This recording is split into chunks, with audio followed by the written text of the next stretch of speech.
Redenomisasi. Mau sampai kapan masyarakat dibodohi dan dibohongi? Ditulis oleh Mariska Lubis, diposting Agustus 16, 2010, dan dibacakan oleh Boy Daniel. Redenomisasi mata uang muncul ke permukaan. Dimunculkan sebagai sebuah wacana yang digembor-gemborkan bisa memperbaiki kondisi perekonomian negara dan memperbaiki keadaan ekonomi rakyat. Mau sampai kapan rakyat dibodohi dan dibohongi? Rakyat sudah tidak lagi sedemikian mudahnya untuk bisa percaya atas sebuah solusi yang memang bukan solusi, tetapi sebuah masalah baru yang akan membuat masalah besar di kemudian hari. Membandingkan dengan pengguntingan uang yang terjadi pada masa Soekarno dulu, tidak berarti kemudian semua ini bisa dibenarkan. Pengguntingan uang pada masa itu memang sudah sangat diperlukan dan memang merupakan salah satu alternatif solusi untuk mengatasi masalah perekonomian negara. Waktu itu, nilai mata uang kita memang sangat tidak karu-karuan dan antara nilai nominal dan nilai real juga tidak jelas. Perlu ada sebuah tindakan yang diambil untuk mencegah agar tidak terjadi masalah yang lebih besar lagi di kemudian hari. Redenomisasi yang sekarang akan dilakukan, apa keuntungannya bagi masyarakat Indonesia? Apalagi pada saat harga nilai tukar dolar yang sedang bagus, sangat bagus, menjadi sebuah tanda tanya besar di dalam benak saya. Apa memang suka melihat rakyat kita semakin menderita dan membuat negara ini semakin bangkrut? Bayangkan saja bila memang terjadi redenomisasi ini. Hutang para konglomerat, pebisnis kelas atas, dan para pejabat itu pun menjadi lebih kecil jumlahnya. Harusnya mereka berhutang 1 juta. Mereka jadi hanya berhutang 1.000 saja. Sementara uang mereka yang ada di luar negeri dalam bentuk dolar bagaimana? Toh nilainya tetap sama. Jadi hutang mereka lebih sedikit dan akan mempermudah mereka untuk membayar serta melunasinya. Mereka yang harusnya mendapat hukuman pun bisa dengan santainya. Alasan, kan sudah lunas hutangnya. Lalu bagaimana juga dengan uang milik mereka yang memang memiliki banyak uang di luar negeri dan dalam bentuk mata uang asing? Kalau uang hasil keringat sendiri sih silakan saja. Bagaimana kalau uang itu hasil korupsi?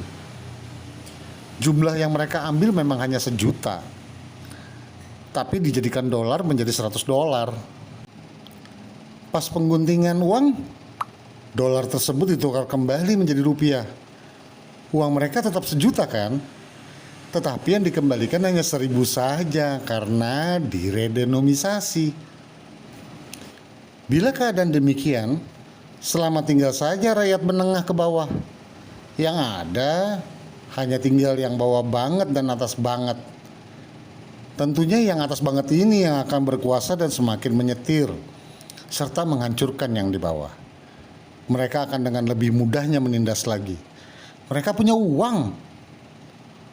Apapun mereka bisa lakukan untuk menguasai semuanya. Mana peduli dengan yang lain. Yang ada di dalam benak mereka hanya uang dan kekuasaan kok. Saya kesal sekali mengetahui semua rencana pemerintah ini. Jelas membuktikan bahwa kondisi keuangan di bank pemerintah pun sudah sangat mengkhawatirkan. Begitu juga dengan yang ada di dalam kantung-kantung milik negara lainnya. Asuransi contohnya. Kemana uang hasil investasi mereka? Baik yang di money market maupun dalam bentuk lainnya. Seharusnya semua ini bisa dikelola dengan baik akan menghasilkan rupiah yang sangat banyak. Tidak mungkin juga uang diendapkan begitu saja karena akan sangat membahayakan kondisi keuangan organisasi itu sendiri. Pertanyaannya, kemana uang itu lari dan siapa yang melakukannya? Dan siapa yang menampungnya? Ambil contoh yang mudahnya, yaitu asuransi. Pernah nggak mempertanyakan kenapa kita bisa mendapatkan keuntungan besar dengan memiliki asuransi dalam bentuk investasi?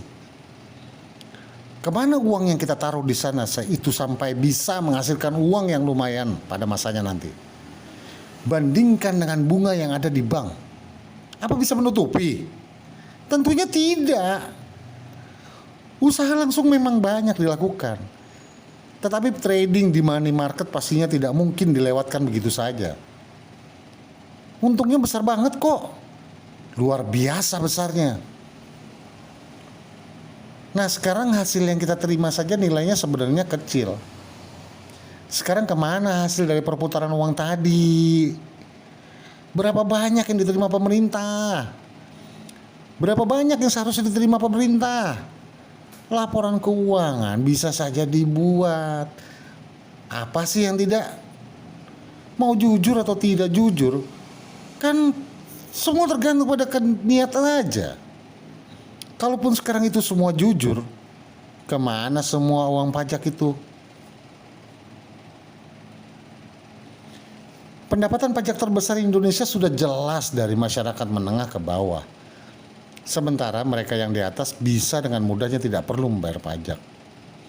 Jika kita pergi ke restoran, kita kena pajak kan? Berapa banyak pajak yang seharusnya disetorkan oleh restoran itu ke pemerintah? Apa benar sudah 10% dari total keseluruhan uang yang dibayarkan pelanggan?